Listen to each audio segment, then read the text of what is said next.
Good morning, March 14, 2016. Petra here, handing you your DJI brief. Here are my top 5 stories from around the globe, starting with Brazil. On Sunday, estimated 3 million protesters took to the streets in cities across Brazil to demand the resignation of President Dilma Rousseff for financial mismanagement and the biggest recession in years.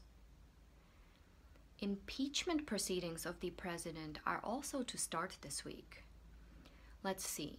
Economic crisis, the Zika virus, impeachment. I am uneasy about the Summer Olympic Games in Rio de Janeiro. The Ivory Coast. North African branch of the Al-Qaida in the Islamic Maghreb, claimed responsibility for the bloody attack on an Ivory Coast beach resort that killed 16 people yesterday.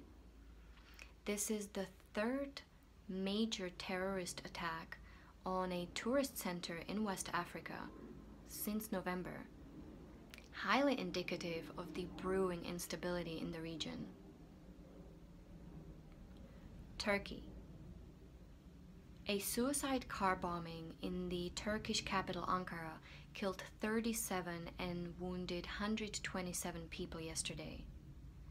Turkish authorities blame none other than the Kurdish militants of the PKK. The fear is, if Turkey resumes its offensive against the PKK, who operate on the Turkish-Syrian border, this will definitely collapse the Syrian ceasefire. Germany. Chancellor Angela Merkel's Conservative Party received a blow in Sunday's state elections to the benefit of a nationalist anti-migration party called Alternative for Germany, who won major states in the election. This does have serious, worrisome consequences for Germany's migration policy and the refugee crisis in Europe as a whole. The United Nations. The UN Security Council approved a new resolution to curb the widespread sexual abuse and exploitation by UN peacekeepers. The resolution authorizes the UN Secretary General to replace any contingents, military or police, who fail to hold the sexual predators in their ranks accountable. Basically, if even one perpetrator is not adequately punished, the whole contingent goes.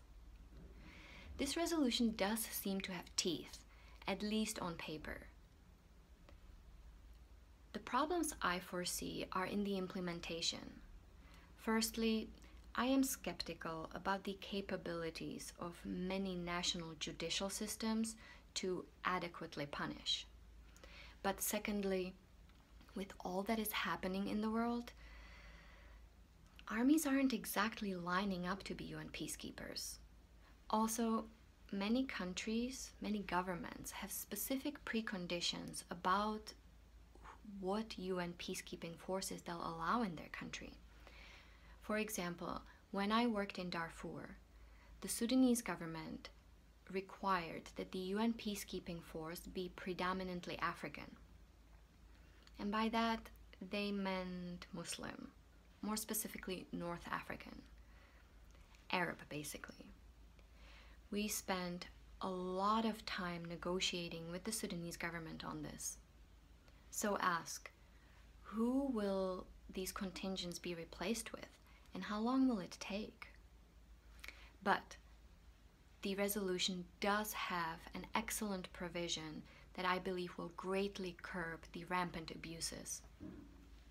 Peacekeeping troops will be required to have robust pre-deployment training on sexual violence, abuse, and exploitation.